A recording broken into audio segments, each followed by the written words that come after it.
ভারতের প্রধানমন্ত্রী তৃতীয়বারের জন্যে উনি প্রধানমন্ত্রী শপথ নিলেন এবং যেহেতু রাষ্ট্রপতি ভবনে আহ, এটা ওদের ফোরকোর্টে হয়েছে, ওটা খুবই চমৎকারভাবে হয়েছে এবং আমাদের সব আহ, আমাদের যে এই রিজনের, এই এলাকার আমাদের সব প্রধানমন্ত্রী এবং সভাপতিরা ছিলেন এবং তারপরে আমাদের মাননীয় প্রধানমন্ত্রীর সাথে যখন ভারতের প্রধানমন্ত্রী সাথে দেখা হয়েছে, কথা হয়েছে আমাদের। এখন তো এটা আমরা তো বেসিক্যালি ওনাদের একটা উৎসবের দিন আমরা সবাই এসেছি ওনাকে অভিনন্দন জানাবার জন্যে। বাইল্যাটারাল তেমন কোনো কথা হয়নি, এতটুকুই শুধু বলা হয়েছে যে আমাদের যে দুই দেশের যে সম্পর্কটা আছে এটাকে আরো শক্তিশালী ভবিষ্যতে আমরা করব। নিঃসন্দেহে আপনি বলছিলেন যে একটা ঐতিহাসিক সময়ে প্রধানমন্ত্রীর শপথের সময় যখন আপনারা এলেন, এটা একটা একটা ঐতিহাসিক মুহূর্ত। কিন্তু আগামী ৫ বছর আমাদের দুই দেশের এই নানা ধরনের বাণিজ্যিক দিক থেকে ভারসাম্যহীনতার দীর্ঘদিন চলছে। আপনি তো এই বিষয়টি সরাসরি দেখছেন। কি মনে হয় আগামী ৫ বছর এই বাণিজ্যিক ভারসাম্য কতটা কমানো যাবে? আমি মনে করি অনেকটা কমানো যাবে। আপনি জানেন আমাদেরও কিন্তু নতুন সরকার এসছে। আহ, আমাদেরও এখন নতুন ক্যাবিনেট ফর্ম হয়েছে। আমরাও এখন নতুনভাবে ৫ বছরের জন্য আছি। ওর জন্য আমি কিন্তু মনে করি যে এই যে আমাদের দু দেশের যে ভারতের যে দু দেশের আমাদের যে আহ, বাণিজ্যের কাজ আছে সেটা অনেকই এগিয়ে যাবে এবং এমনি আমাদের সম্পর্ক খুবই ভালো।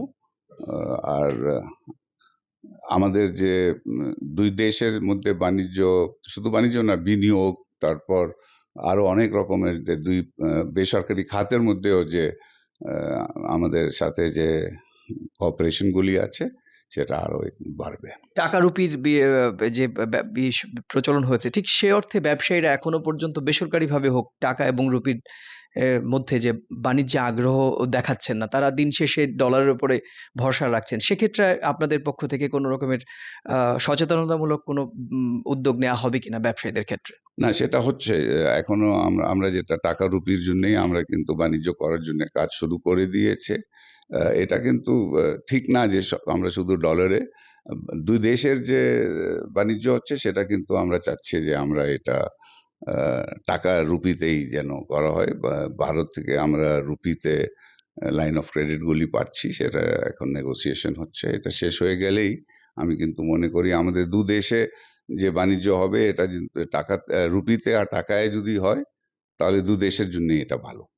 বাংলাদেশে যেমন আপনারা চাইছেন যে বাংলাদেশের ভারতীয় বিনিয়োগ বাড়ুক এবং ভারতও চাইছে বিনিয়োগ বাড়ার। বিশেষ করে আপনি যেহেতু বেসরকারি খাতে বললেন, সেই অবস্থাটা যদি একটু দর্শকদের বলেন যে বিনিয়োগের ক্ষেত্রে এখন ভারত বাংলাদেশের কোন জায়গাটায় দাঁড়িয়ে রয়েছে?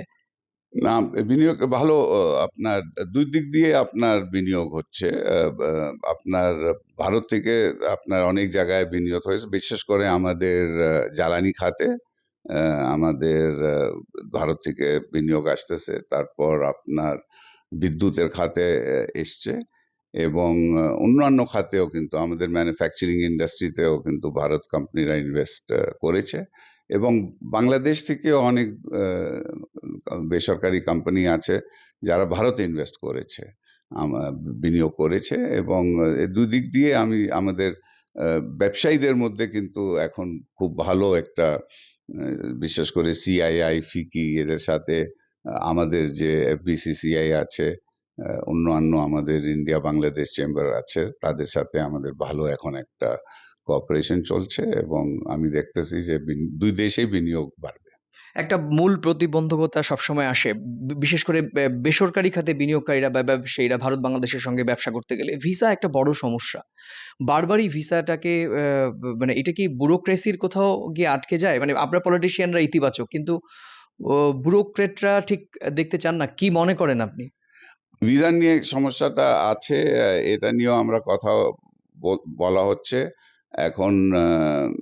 ব্যবসায়ীদের জন্য কিন্তু ভিসা এখন অনেক সহজ করে দেওয়া হয়েছে এবং আমি এতটুকু বলতে পারি যে ব্যবসায়ীদের জন্যে দুই দিক দিয়েই আহ, তেমন এখন সমস্যা নাই। আহ, দুই দিকেরই হাই কমিশন কে বলা হয়েছে যে ব্যবসায়ীরা যদি কোনো ভিসা চায় তাদেরকে যেন প্রাধান্য দেওয়া হয়।